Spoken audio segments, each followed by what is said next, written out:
What is up guys, it's your boy Solam here, back with another Classic WoW Hardcore video. With the upcoming launch of official hardcore servers on Classic era, I thought it's time to cover what's different on these official hardcore servers compared to the version of hardcore we have been playing in the past with the add-on, so that is exactly what we are doing today. Covering the major differences between the add-on and the official hardcore servers, as they do not follow the same rules and are actually very different from one another. So let's start with solo/duo/leveling as a group. With the hardcore add-on, if you wanted to be in a duo or a trio, basically leveling while grouping, you had to be online at the same time and level together from start to finish. There were several rules in place, such as you were not allowed to be in different zones, basically meaning you had to duo with the same person from level 1 to level 60 and always play together. On the official hardcore servers, you are free to solo, duo or trio whenever you want. You can invite whoever you want to your group whenever you want. You could, for example, group up in a 5-man group from level 1 to level 10 and just focus on kill quests and then split up at level 10 and then solo the rest of the way until level 60. And if you suddenly meet someone you want to duo with for a couple of hours, you can do that as well. Basically, you are no longer locked into being a solo, duo or trio character upon starting, because with the add-on, if you chose to be in a duo, you were stuck in that duo. On the upcoming hardcore servers, you are more free to pick and choose throughout the duo journey. So basically, grouping was very restrictive before, but now you are free to group up when you want to. Now let's talk about dungeons. With the hardcore add-on and the solo self-found rule set that we were using, we were only allowed to do one singular run of every single dungeon until we hit level 60. This could be very annoying, as a singular mistake and losing one person could mean you miss out on the entire dungeon, because if you lose one person in, for example, Sulfuric or Maraudon, then finishing such a high level dungeon with only 4 people can be incredibly difficult and is often a risk not even worth taking on hardcore. This could mean you miss out on an entire dungeon because of a mistake that someone else makes, and not only that, but some dungeon quests were borderline impossible to do with only one run, like for example the Stormwind Stockades Bandanas quest or the Sulfuric Mojo quest. Basically, quests where you loot mobs for an item with less than 100% drop chance, and even for example Wailing Caverns with the Deviate Hides, even though those could technically be farmed on the outside. Now in these cases, players would literally /roll for who got to complete their quest, and if you lost the roll, you would not be able to complete your quest, which feels kinda weird. On top of that, you also have dungeons like Uldaman, which heavily encourages you to do multiple runs of the dungeon in order to complete every single quest, although it is technically doable in one instance run if you time it to perfection. On the official hardcore series, all of this annoyance is removed, as we can now do several dungeons while leveling or several dungeon runs while leveling, although there has been one modification in order for people not to spam dungeons or dungeon cleaves like they used to in 2019 when Classic WoW came out. So dungeons now have a 24-hour timer reset from level 1 to level 59, meaning this timer is lifted once you hit level 60, so you can freely farm dungeons. But this means that while leveling, dungeons will have a daily lockout, and you can run every dungeon once per day. One more change they have made to dungeons is that mobs inside dungeons gives 50% less experience, but bosses give a lot more experience than usual. Basically, they have taken 50% of the mob experience throughout the dungeon and put that into bosses, which is done for 2 main reasons.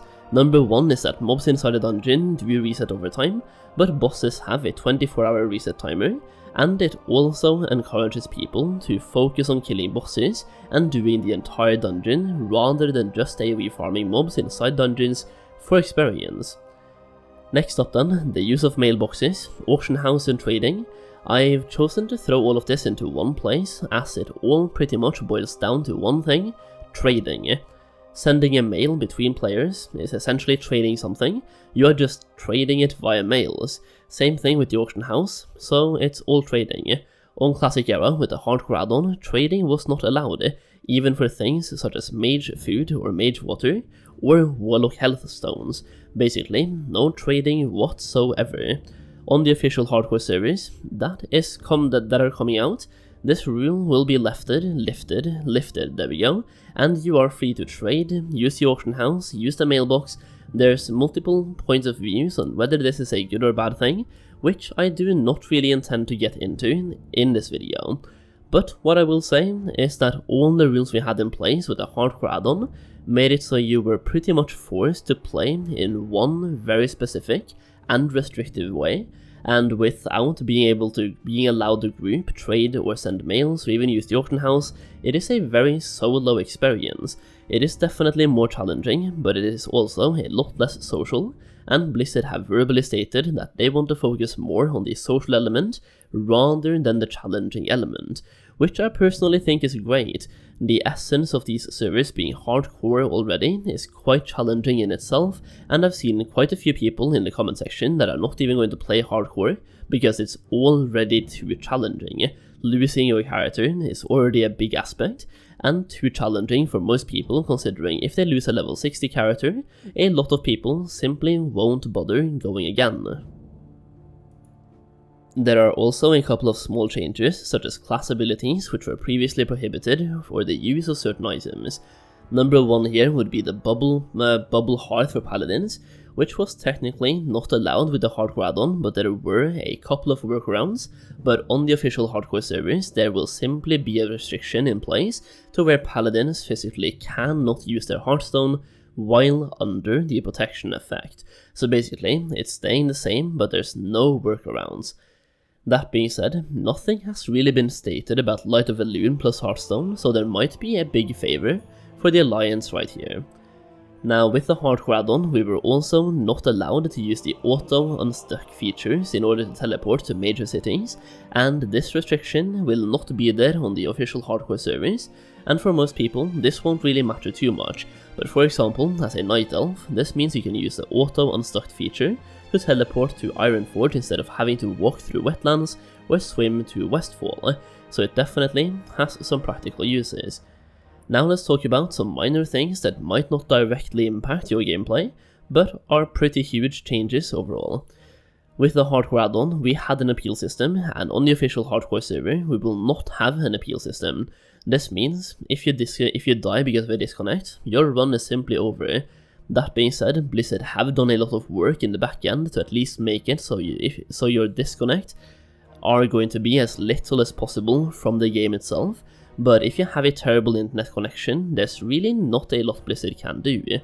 A lot of people have speculated that they could have added a disconnecting protection mechanic, where if you disconnect you can get a protective bubble around your character until you come back in, but believe me, that could be abused and would be just as terrible as just about anything else.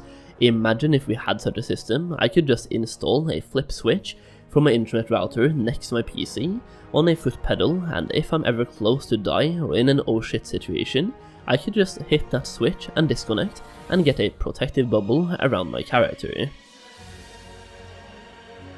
There will also be a lot less griefing on the official Hardcore servers than we had on Classic Era with the add-on. Now with the add-on on Classic Era, we had people stand on Flight Masters with PvP enabled, players naming themselves after mobs and forcing you to target them. Basically, people just forcing you into PvP combat and then griefing you. On the official Hardcore servers, you have to physically manually opt into PvP by typing /PvP in order to get PvP flagged. So that entire category of griefing is now pretty much disabled.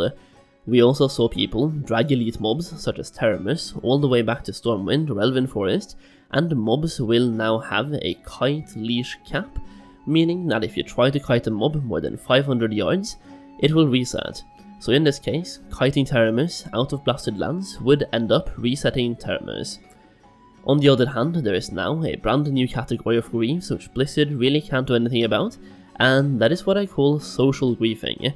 By players pretending to be your friend, joining your dungeon group or raid, and then wiping the entire group.